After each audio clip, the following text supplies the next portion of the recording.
नमस्कार. 13वा धडा करते सुधारक कर्वे या धड्याचा स्वाध्याय आपण आता इथे सोडवतोय. जर तुम्ही नवीन असाल या चॅनलला तर चॅनलला सबस्क्राईब करा, बेल आयकन दाबा. माझं नाव आहे सपना टीचर. कृतीमध्ये पहिला प्रश्न आहे, खालील आकृत्या पूर्ण करा. महर्षी कर्वे यांना अपेक्षित असलेले स्वातंत्र्य प्रकार: राष्ट्रीय स्वातंत्र्य, संपूर्ण स्वातंत्र्य.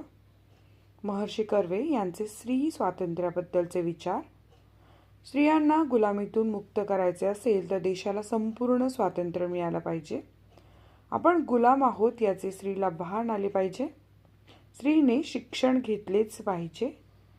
शांतपणे, सोशिकपणाने व सहिष्णू वृत्तीने स्त्री शिक्षणाची चळवळ केली पाहिजे. महर्षी कर्वे यांची प्रेरणास्थाने: पंडित रमाबाई यांचे जीवनचरित्र, ईश्वरचंद विद्यासागर यांचे जीवन कार्य. महर्षी कर्वे यांची स्त्रियांबाबतची स्वप्ने: स्त्री स्वाभिमानी बनली पाहिजे, स्त्री शिकली पाहिजे, उच्च विभूषित होऊन पुरुषांची स्पर्धा केली पाहिजे, स्त्रीला पुरुषांइतकेच स्वातंत्र्य मिळाले पाहिजे. महर्षी कर्वे यांच्या कार्यकुशलतेचा ओघ तक्ता तयार करा. कार्यात नेमकेपणा ते बोलत नसत, विचार करीत असत. विचार पक्का झाला की तो विचार आचरणात आणत. लोकांना त्यांच्या कृतीतून त्यांचा विचार समजत असे. प्रश्न तिसरा, हे केव्हा घडेल ते लिहा. कर्त्या सुधारकाने सुरू केलेले कार्य पूर्णत्वास जाईल. उत्तर: जेव्हा पुरुषाचेही शिक्षण होईल. स्त्री पुरुषांची स्पर्धा करू शकेल. उत्तर: जेव्हा ती उच्च विद्या विभूषित होईल. प्रश्न चौथा, चौकटी पूर्ण करा. लेखकांच्या मते दुसऱ्यांच्या दुःखात दुःखी व सुखात सुखी होणारा.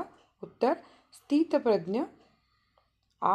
कर्वे यांना लोकमानसाने दिलेली पदवी. उत्तर: महर्षी. प्रश्न 5, पाठाच्या आधारे वाक्यांचा उर्वरित भाग लिहून वाक्य पूर्ण करा. स्त्रीने स्वातंत्र्य कमवावे असे वाटणे म्हणजे. उत्तर: स्त्रीने स्वातंत्र्य कमवावे असे वाटणे म्हणजे खडकावर डोके आपटण्यासारखे आहे. समाजाविरुद्ध विद्रोह केला तर. उत्तर: विद्रोह करणाऱ्याला समाज गिळून टाकायला येईल. लोकांनी कर्वे यांची ससेहोलपट चालवली तरी.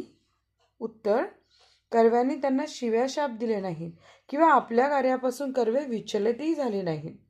प्रश्न 6, कार्य या शब्दासाठी पाठात आलेली विशेषणे शोधा.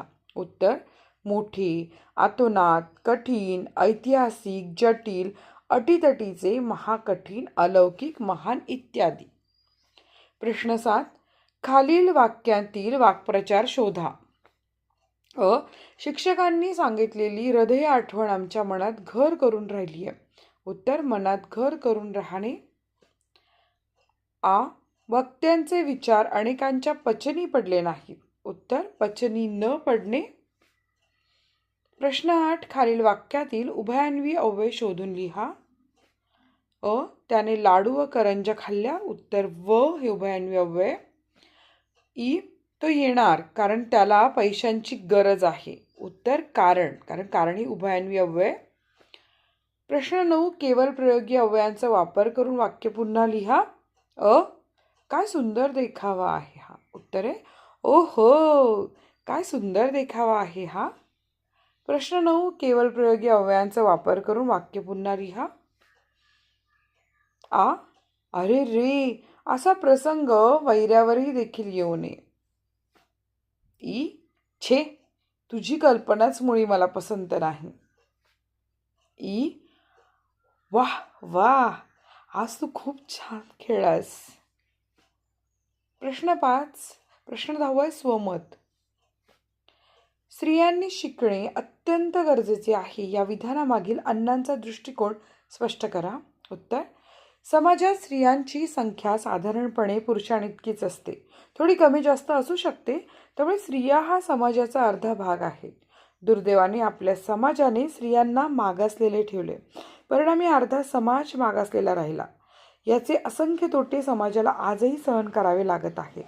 बरेचदा हे नुकसान मोजता येत नाही आणि मोजता न आल्यामुळे आपले किती मोठे नुकसान झाले आहे हे जाणवतही नाही.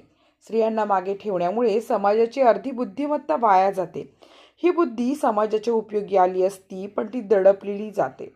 पुरुषापेक्षा स्त्री अधिक सामाजिक असते. त्यामुळे पुरुष शिक्षण घेतो तेव्हा एका व्यक्तीचा विकास होतो, पण स्त्री शिक्षित झाली तर संपूर्ण कुटुंब प्रगतीच्या मार्गावर येते. म्हणून आपण हे ओळखले पाहिजे की स्त्रीला पुरुषांच्या बरोबरीने स्थान दिलेच पाहिजे.